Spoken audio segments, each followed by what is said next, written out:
En el Evangelio de este domingo, si estamos atentos, vamos a escuchar un par de frases que son muy conocidas en la vida popular, que la gente las utiliza de vez en cuando y que mucha gente no se da cuenta de que son frases que ha dicho Jesucristo, ¿no? Y las utilizan, las han incorporado a su lenguaje, pero luego no saben que en el origen está el Señor. Y estas dos frases marcan un poco el contenido del Evangelio de este domingo, que es uno de ellos, es uno de los charcos en los que se mete el Señor con el objetivo de aclarar las cosas, de servir mejor a las personas de su tiempo y en general a toda la humanidad. La otra frase es más sencilla y es más amable. La primera es: lo que Dios ha unido, que no lo separe el hombre. Lo que Dios ha unido, que no lo separe el hombre es una frase que escuchamos cada vez que vamos a una boda. Y los que estáis casados la habréis escuchado si estabais despiertos el día de vuestra boda, como el sacerdote os dijo: lo que Dios ha unido, que no lo separe el hombre. La otra frase es la que dice: dejad que los niños se acerquen a mí, que es un mandato del Señor a sus discípulos, que quieren que los niños no le enreden, no le aburran. Y sin embargo yo creo que el Señor está más contento con los niños que con los mayores, que son realmente aburridos y que son gente un poco cansina. Digo cansina porque este Evangelio empieza con una pregunta de los fariseos que le hacen al Señor para ponerlo a prueba. ¿Cuántas veces empieza el Evangelio con esa afirmación? Los fariseos, para ponerlo a prueba, le preguntaron a Jesús. Una y otra vez los fariseos no querían saber la verdad, no les interesaba la verdad, querían cargarse al Señor. Querían poner a prueba a la gente de su tiempo. Eran realmente cansinos y no es de extrañar que el Señor dijera: mira, dejad que los niños se acerquen a mí, porque es que de los que son como ellos es el reino de los cielos y no como estos cenizos que tenemos aquí o incluso como los mismos discípulos. Pero bueno, vamos por partes, vamos con la primera. Los fariseos, como digo, para ponerle a prueba, le preguntan al Señor que si está permitido divorciarse, repudiar a su esposa. Como es una prueba, porque a los fariseos no les interesa saber la verdad, sino cazar al Señor, el Señor les dirá: ¿qué dice Moisés de esto? ¿Qué decís vosotros que dice Moisés? Y la respuesta es que Moisés les dio permiso, ¿no? Moisés permitía al hombre escribir el divorcio de su mujer y repudiarla. El Señor les dice una cosa que es muy importante: esto ocurrió por la dureza de vuestro corazón. Es decir, Moisés puso alguna cosa, incorporó alguna cosa a la vida del pueblo judío que no estaba en el deseo de Dios, que no era voluntad de Dios, que más bien el Señor no la quería así, pero la dureza del corazón de los judíos. Bueno, a nosotros nos pasa un poco lo mismo, ¿no? La dureza de nuestro corazón hace que a veces nosotros queramos saltarnos el plan de Dios. Y Él les dice: en el principio no era así. En el principio el hombre se unía a la mujer, dejaba a su padre, dejaba a su madre.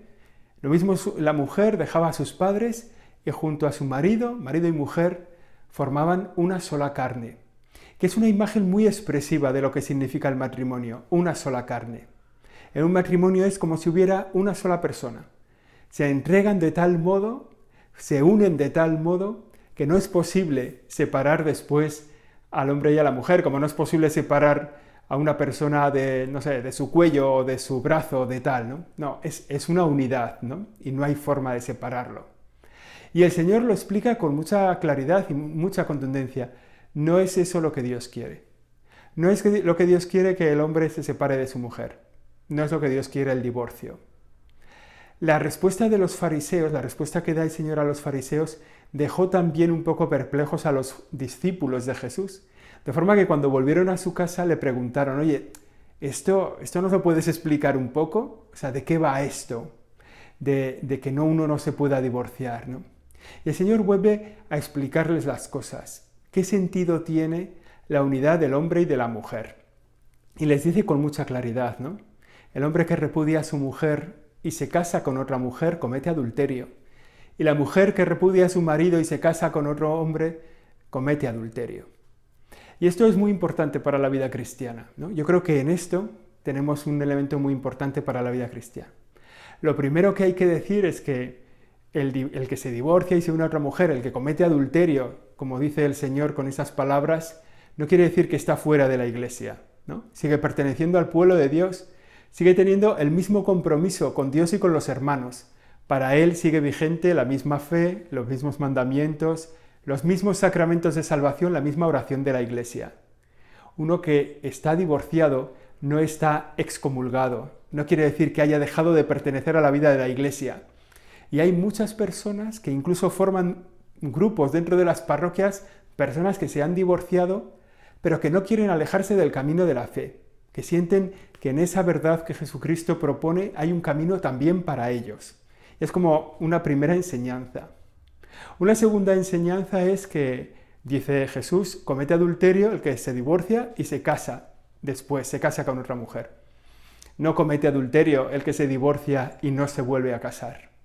Y hay ocasiones en las que, quizá lo vemos bien con el cuerpo humano, ¿no? Esa una sola carne, de repente hay algo tan podrido que hay que cortarlo para seguir vivo. Eso lo vemos a veces en los episodios de violencia doméstica, ¿no?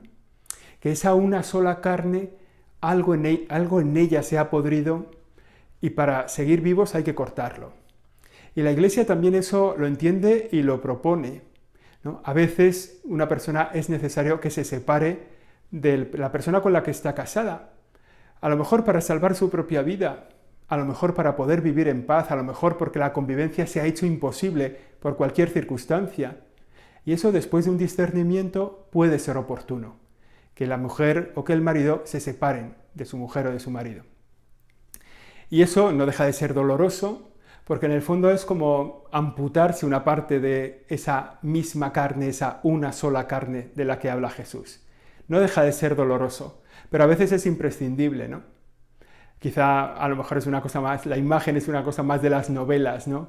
Que hace falta, no sé, amputarse una pierna para que el pobre marinero o el pobre protagonista salga vivo.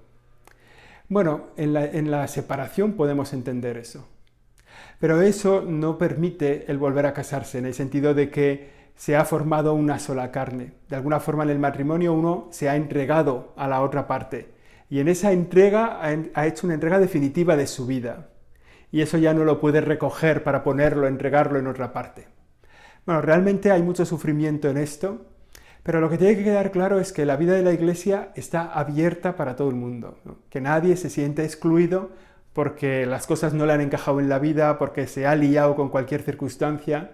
O sea, la Iglesia somos el pueblo de Dios que aquí en la tierra está formada sobre todo por pecadores, ¿no? O sea, que nunca estamos tan fuera de la Iglesia como para que no tengamos en ella un hogar al que volver. La segunda afirmación de Jesús en el Evangelio viene a partir de, como digo, yo creo que de esta conversación cansina con los fariseos, también con sus discípulos, y encontrarse con los niños que están ahí al lado. Y los discípulos que quieren proteger al Señor, como pasa tantas veces, ¿no? Que al jefe, al responsable, hay que protegerlo, ¿no? Que no le líen. Y el jefe lo que quiere es estar con gente normal. Lo que quiere el Señor es que le dejen en paz, que quiere estar con los niños, quiere bendecir a los niños, quiere estar junto a ellos. Y no solo eso, sino que los propone de modelo. ¿Por qué los propone de modelo? Porque los niños nunca van con doble vuelta. Los niños nunca te preguntan para probarte, te preguntan para aprender. Los niños quieren saber de ti. Bueno, pues eso es de los que son como niños es el reino de los cielos. Vamos a procurar vivir un poco una vida de infancia, aunque sea espiritual, aunque ya seamos unos ancianos, tener una infancia espiritual para poder mirar al Señor con ojos limpios y preguntarle lo que queremos para aprender de Él, para vivir como Él nos ha enseñado. Lo vivimos así a lo largo de esta semana.